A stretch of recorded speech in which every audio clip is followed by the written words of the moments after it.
It's Romesh Ranganathan with you on BBC Radio 2. Welcome, one and all, to my Traitors reunion. They are in the building. They're in the room right opposite me, and this is your spoiler warning. That's right, the peacock has peacocked, which means that spoilers are happening. That's my warning. And I can say a huge hello to faithful finalists Jade, Jack and Faraz. Big up yourselves. How are you feeling, guys? Good. Yeah, feeling good. Good. Congratulations for making it as far as you've done. Thank you. Was it, I mean, would you, we got the, actually I should say, we have got Stephen and Rachel in the court, sort of sat in the naughty corner at the moment, waiting for their turns. My first question is, you're all cool now, right? Oh, Just about. Yeah. Just about. But yeah, we're just about forgiving them, you know. Yeah. What was it like? You saw the finale yesterday afternoon, right? So up until then you didn't know, obviously you'd have had an idea, but you didn't know exactly how it panned out. Jack, what was it like watching it all play out? It's funny, you know, like in the run into it, I was, I won't go as far as I was dreading it, but there was a bit of nerves sort of kicking in because like the anticipation of I kind of knew what was going to happen at the end. But I actually, watching it live, I really, really loved it. I enjoyed it, and what a phenomenal ending. All the twists and the turns were great, but I'll stand by this. I've said it before and I'll say it again. Like, Stephen and Rachel absolutely deserve to win. Yeah, I know you officially have to say that. And that's good. They've already been media trades. That's good. Now, as the game went on, were any of you hoping to be, like Jade, were you hoping to be recruited at any point during the game? I couldn't cope being a faithful, let alone a traitor. Yeah, me too. Honestly. How did you find that? Because to be absolutely honest with you, sort of watching your journey through it was actually, it's quite tough. You couldn't help feeling for you the way that your game went. Yeah. When you're watching it back, were you able to kind of having a bit of distance from it? How was it like? What was it like to watch it? I watched episode 1 back and I was just watching her and I was like, I'm completely grown.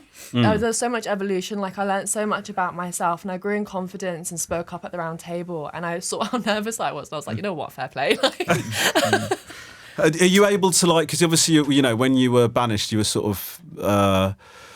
you were upset, weren't you? It's fair to say. Yeah. And then, do you feel okay watching it? Like, do you feel a distance from it? 100%. Like, I did as well as I could. I knew that I was just going to go at some point, and you only take people into the end game that you trust.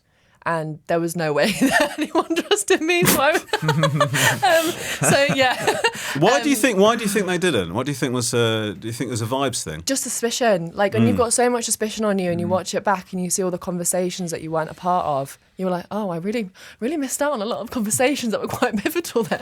People were too suspicious. Now, thanks, guys. Everyone felt very, very sorry for you. For us, you'd sort of at that point. You'd gone for Jade, hadn't you? Yeah. I think Jade was in my radar, yeah. Very much in your radar. Like, that was the biggest blip on the radar. And then when she reacted the way that she did, what did you think? To be fair, obviously I was a bit gutted to see her upset and that, but I thought I'd got a traitor out, so I was buzzing, to be honest. Don't care if you're crying. Get out. I'd rather her crying than me. Listen, we were after honesty here for us, and you're delivering it. How do you feel looking back at, you know, when Rachel had the big chat with you to sway you in that direction and sort of, you know, gave you the analysis of microaggressions, and you were like, yeah, I was thinking that as well, and all that, and you went for it, didn't you? You were baited and you fully went for it. Oh yeah, 100%. I caught on that bait straight away. I remember when she was saying about Jade doing this, and I was like, oh yeah, I've seen that. I'd never seen that in my life. I didn't even know what she was going on about. You were sat on the other side. I literally had no idea. You were sat on my left. Do you know what it looked a bit like? It's like when somebody's talking about politics and you're trying to show that you know what's going on. Yeah, I thought that. No, I absolutely thought that. Yeah, that's what it was. But you had quite good. Like, I did think you had really good detective skills. Like, you actually were quite shrewd. But then it felt like what's the best? You were like Luther, but if Luther forgot everything he'd learned every night. Do you know what I mean? Like you sort of as every day. As the day went on, I thought I was really cracking onto something, and then for some reason you would reboot during your sleep. Overnight reset. Disconnected. I think my controller disconnected from the lobby, didn't I? The number of times I was watching, Faraz is really onto something. Then you wake up in the morning, I'm going in a different way. Like, what are you doing? I mean, it must have been frustrating to see how close you were getting. Like you were clocking it, you were onto them, right? And then you just got swayed. It must have been so frustrating to watch yourself. 100%, and I've been kicking myself the most. Well, me and my sister's been absolutely grilling me yesterday when I rang her. She's going, "You idiot, you absolute idiot." So, but honestly, I was kicking myself so much. But fair play to Grandma, she did do me. So I can't. I mean, this grandma thing for someone in their early 40s is breathtaking. Now, Jack, you are. I mean, I think you people took you to their hearts really because of the way you played the game, and you seemed so honest and sweet. And obviously, we won't get into it now, but there's something dark going on there somewhere. But no, I'm joking. What was the bit that you found most difficult to watch back? Funnily enough, as it was tough seeing the ending, even though I knew it was coming, but the thing I struggled with the most, and I must have ruminated over this for days and days and days, was my vote change to James from Rachel to James. Because obviously, if I'd stuck with my vote, Rachel would have gone on that round table, and it would have been a completely different end game. And I kicked myself for days and days and days, because James as well, we formed a really good friendship, and he was kind of like my older bro. And I remember as soon as I turned my slate round and I put his name on the slate, the way he looked at me, I could just say, I was like, oh no, I've made a mistake. Yeah, but I could just sit, yeah. But when you switched like that, is that because you weren't? Is that because you weren't that convinced on Rachel in the first instance? How were you? Because you did say it was their closing. Like their closing monologues that flipped you, right? I was kind of 50-50, and then I was leaning toward Rachel, and then Rachel's kind of final plea was phenomenal. It absolutely convinced me, and I did a bit of a U-turn, and I just wasn't convinced by what James said. But yeah, it's one of those things. It is just a testament to how difficult the game really is, and how things can get in your head, and yeah, it is a real sort of like fuddle in your head, like, because every single day, like, you're going with one, like, Fraz said, like, he forgot his theories the next day, like you do. Like, Harriet and Fiona were so strong on Rachel, and we all just completely forgot about it and stopped voting for her. Like, it's just crazy. I know. When you're obviously, it's so weird watching it, and it must be annoying for you seeing people commentating who know what the deal is from the offset. Yeah. So them going, I can't believe you didn't get that, and you go, well, we're not aware. We've not seen the edit, guys. Do you know what I mean? Yeah. But at the same time, to watch it back is just like it's so you're just screaming, especially when people. Yeah. I mean, James was the master of being certain. Do you know what I mean? Absolute. That guy. So I don't know. At some point in 26, he's going to meet doubt, but it's not happened yet. I don't think he knows what doubt means, to be honest. He had 10 different theories on 10 different players every single day. It was and every time so definite. Yeah, I'm 100% on this. Oh, hello, you're a faithful, 100%. I've got no doubts at all. Guys, you still... the two traitors are sat in the corner over there. How does it feel? Do you want to throw anything at them? Feel free to boo them. Is there anything you want to say to them? Any sort of disrespect you want to give them? Feel free. No, love you guys. Honestly. That wasn't what I was hoping for. Now, Jack, you said you were going to spend the winnings on an engagement ring. So the question is, did you pop the question? I did. Yes. Yeah, I did. Hold on. Just say yeah, I did. Yeah, I did. Yes. We've got a medieval fanfare for you. Congratulations, man. How did it go? What did you do?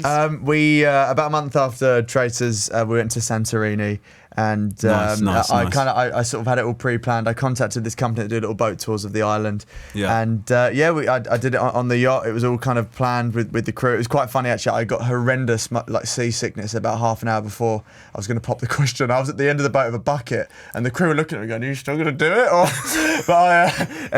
In the end, when the boat stopped, it was all good and it went fine. And she said yes. So congratulations! Yeah. Wonderful. Thank you guys. Great. Thank you so much. Sally Traffic is with us. Hello. Yeah. Now, Sally, you've seen these guys earlier today. Yes, because right? we happened to all to be staying in the same hotel last night. So when I came down to breakfast this morning, there they were. And I just come off this whole thing of the final and everything else, and it was surreal.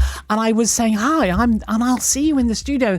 And I thought, did you tell them who you were and what the context of that was? No, I didn't. And I think they all thought I was just some weird old lady kind of creeping up to them. I do think you saying that is okay if they definitely know who you are, but just somebody going up, "I'll see you later." It feels like a threat, doesn't it? I know. Well, I didn't want to disturb them. And by the way, you were having breakfast with your with your fiance. Oh yes. Oh, you were, Jack. Okay. Yes, Some yes, eggs yeah. and toast with my fiance. And what a lovely woman she was. Oh yeah, she's really stunning. lovely. Still is. She's Okay, phenomenal. You particularly like Jade's hair, is that right? I love your hair. Yeah, she came up to me at breakfast and I was really hungover and she just started touching my hair. Just like touching your hair. I did not touch your hair. I didn't actually touch you. Oh, I don't I'm sorry think I about did that. anyway.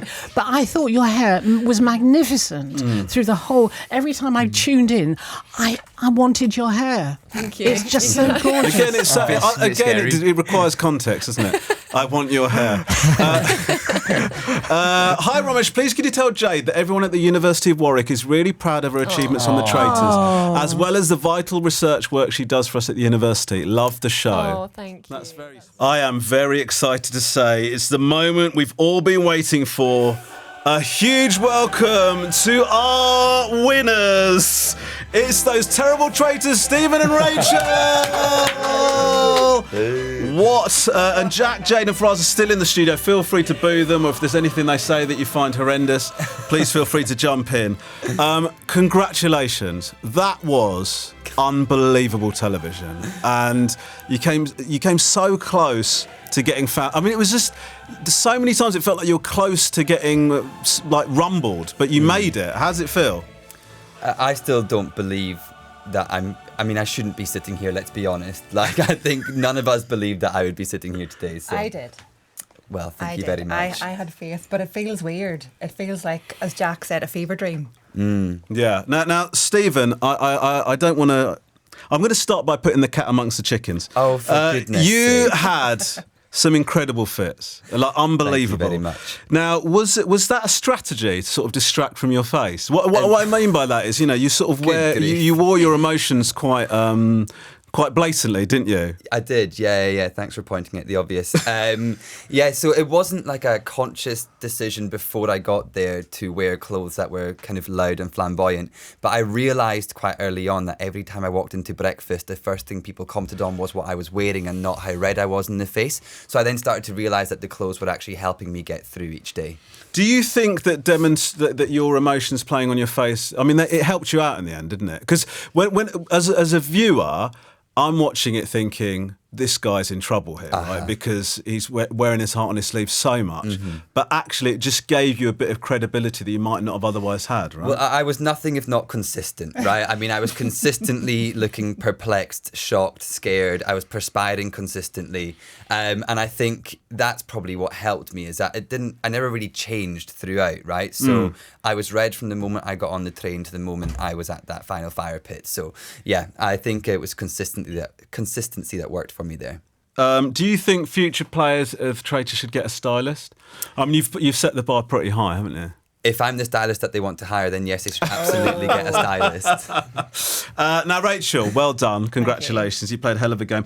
The first question I'll ask you is, how do you feel about Faraz calling you grandma? What's your take on that? Well, my response was, Grandma's rich.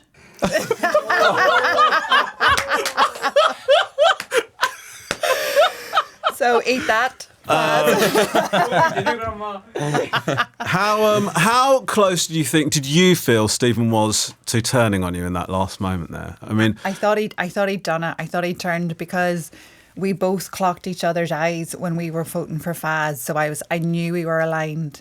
And then it came to the last one, and the little ruffin wouldn't look me in the eye, and I thought, you've put my name down. You've put my name down. So in those moments, I just thought, just hold your head up high and walk past it, and then come back, find that dagger, and kill him. Yeah. But I really thought he put my name down. Yeah, and Stephen, you said you came close. How close did you honestly come? Honestly, the chalk touched the slate and I didn't know what letter it was going to write first. That is how close I was. And it wasn't because I ever wanted to take all the money for myself. That was never the plan. But I thought Rachel was going to write my name down. I know obviously she said that she made a promise she would never turn back on that. But I didn't know her. You know, we had met weeks earlier. I didn't know that I should have trusted this person. And that's the amazing thing about the game. Like, it makes you question every single thought that comes into your mind. And in the end, yeah, I just thought, if I do write her name down, I'm going to feel absolutely horrendous, and I know that she would absolutely win a fight. So, Faithfuls who are still here with us, how close did you think these guys were throughout the show? Did you have any inkling? To be fair, we didn't really see him interact much at all. Yeah. I mean, that's that, because it was difficult to tell from watching the show, but it's like, to us, we're seeing all of your chats, right? So to a viewer, it seems so obvious. But then when you think about it, you were so smart about where you talk to each other out in the actual castle. It's pretty amazing. I don't think the cast knew, because even after the show was over, they were like, yeah. And what about you and Steve? And I was like, yeah, he's all right. We didn't let on, nobody knew that we had that lovely friendship. yeah, I think as well, like, we really kind of going into the turret with Rachel every night was fantastic, because we were able to just be ourselves, and we were always such a unit in there, right? There were so many moments where I would hand the reins to Rachel, or she would hand them to me, to try and better each other's games, you know? So what we lacked in kind of the castle itself, we made up for in the turret for sure. Now, Rachel, Harriet and Fiona were really onto you, weren't they? Really Yeah. onto you, like they went for you. They really did. And I'm going to be completely honest with you. It looked like you were completely unfazed. It was just like, that needs to be dealt with. Done. That's what it felt like watching. Robot Yeah. But then when you were like then chatting to the camera, you're just like, oh, that was a bit of a nightmare. I'm going to have to do something about this. But just watching you, it just looked like you were just like, deal with you. Like, how did it actually? I mean, did you really think you were close to going? Yeah, with Fiona, it was more of a who's going to hold their nerve the longest. And yeah, that was more fun. With Harriet, it was like, oh, I'm a goner. So my face maybe didn't show. I hid quite a lot of emotion, but underneath I was absolutely bricking it. I want to talk to you about your FBI training. Obviously, we all know about your chat with our resident Luther, who, when you talked about the microaggressions, it wasn't an intensive course, was it? What actually was it? No, so it was like a 1-day course and an ebook on an online site that was designed by a former FBI agent. So Right. technically I was telling the truth. Yes. I was just a little bit like loose with it.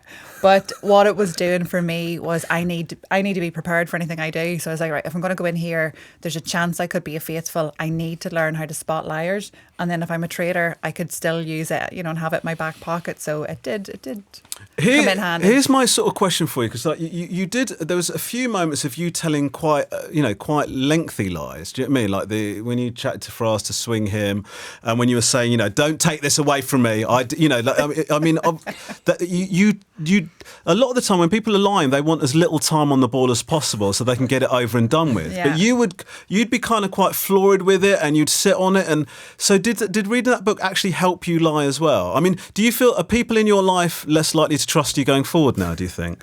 Yeah, I think my husband's just rethinking our whole marriage and whether or not it was actually. Yeah, I mean, good luck to him. He's got no idea what's going on. No, but I think my background working in comms, I'm good with a story. So if I have a plan and a strategy, I'm really good at weaving lies into that narrative, whatever I need it to be. But it was really fun lying. I'm not going to lie. Yeah, same. Well, you say you're not going to lie. We've got no idea. Well, we couldn't tell if you we were. don't know anymore. No, now that I'm out of the castle, I'll not lie. Okay, that's good to know. Stephen, what's really great about watching somebody like you is not only the way you played the game, and also the beautiful fact that you guys stuck together. That is an amazing thing that everybody's talking about from the thing. But we are able as viewers to see how agonising it is to play this game. Yeah. And to the outsider, you might watch it going, well, it's just a game. And I know there's money involved, and obviously as the money built up, those are real amounts of money that But what is it like? What is it really, really like? Does it really feel as agonising as it looks? Just even every single round table is horrendous, right? Yeah, it's horrible. And I think at the end of the day, we spend so much time together, right? And you do form these bonds with people, and having to then cut these bonds feels so unnatural, Well, to myself, maybe not to Rachel, but I found it unnatural to be so cutthroat. Low blow. And I think that really showed, especially when I had to write Fiona's name down, because I knew that was going to clear my name. Well, I thought that was going to clear my name from the Library 5, but Jessie had other plans for me. And it really was difficult. And the emotions that I showed in there were all genuine, It's really, really hard. And I'm just so proud that the end was a bit of light relief. You know, we kind of were able to take a kind of breath and just think, oh, that's quite nice for something that's meant to be quite a kind of nasty game. Yeah, I mean, but that's the thing, because it was starting to get really nasty, and then to have like a wholesome moment, it felt like perfect. It was like lab designed. Do you know what I mean? The other thing I'll say to you is your ability, both of you together, to able to pre-think what people's patterns of thinking are going to be about things happening. It's one of the most incredible things I've seen. It was so, you plotting how the thought process was going to go. Absolutely remarkable. I think that really showed for me with the dagger, when we gave the dagger to James. We knew what Matty was going to say in response to James having that dagger, and it played out exactly as we had said it was going to play out. And then your ability to not punch the air as it he was punching me under the breakfast table. just waiting for you to go like this. That was amazing. Well, listen, guys, stay right there, because we are going to find out. Sally Traffic has made some Traitors predictions, and I do want to say to you guys, genuinely, I was saying to you while that song was playing, it's just thank you for such brilliant television. It's been an incredible experience watching. Although I will say that this is full disclosure, when I was watching the final, right, it's so weird because you won, and it was so lovely that you stuck together. And Claudia got emotional, didn't she? Because she was like so happy that you stuck together. But I was just thinking, they lied though. You're not meant to want us to win. Yeah, that's exactly. Do you know what I mean? So I'm watching it going, I'm happy for you. But they lied to, people say, and they go, no, I get it. You must be feeling terrible. You're liars. But well done. I am happy for you. Well, I was just saying actually that I've never watched The Traitors before, and I realised how cruel it is, actually. Oh, okay. Actually, try and keep it light. But. No, but it is a cruel thing, isn't it? I mean, but you're not nasty people, obviously. Not all the time, no. We don't know that for definite. But yeah. Now, Sally never watches television, but she's been gripped by this series of The Traitors. It's true. She got really into it. We asked her to start watching. In order to make some predictions, and then producer Katie had a chat with her about who she thought might win. She showed her the photos. Sally didn't recognise any of them, and then we realised she'd been watching series 1. So Sally, it's true. I was watching the wrong series. But then she watched this series, and she has made her prediction. Now you guys never get to open an envelope, so we've got an envelope for you here. Sally's prediction. She's there's a wax seal on it. It looks like a crushed up skittle. Yeah, please don't. I'm going to be honest with you, Stephen. It took a lot more effort than it looks. This looks like chewing gum. It's Katie worked on that overnight. She WhatsApped me a photo of a candle going, just getting ready to do the seal. And I think this is the reaction.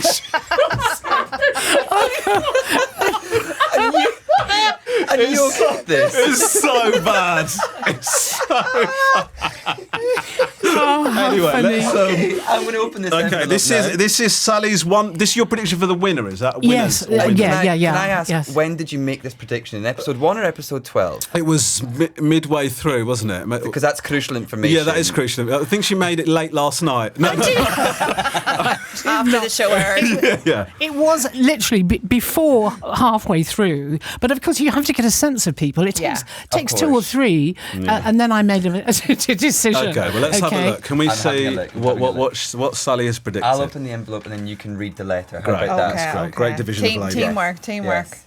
Sally predicted that the winner would be a traitor. Oh. It wasn't Fiona. And that traitor was Rachel. There you go. You're so clever. How's it feel, Rachel? How's it feel, Stephen? It's a bit. Well, thanks for the vote of confidence there. Yeah, Because I'd never seen it before. I didn't realise there could be 2 or 3 traitors. I just thought there was always going to be one. You would still have just chosen Rachel, wouldn't you? Even if you understood that. Oh, probably yes. Anyway, thank you. Well, you were so brilliant, I have to say. Thank you. You were very stoic. You never really knew what was going on, which is, I suppose, in your head, which I suppose is the way to win, I guess. Good poker face. A good poker face, yeah. Now, listen, Stephen, Rachel, Jack, Jade and Froz, you have all been You've been amazing. Incredible. Amazing. Thank you so much for giving us such great entertainment. Genuinely, the nation thanks you. It has been brilliant television.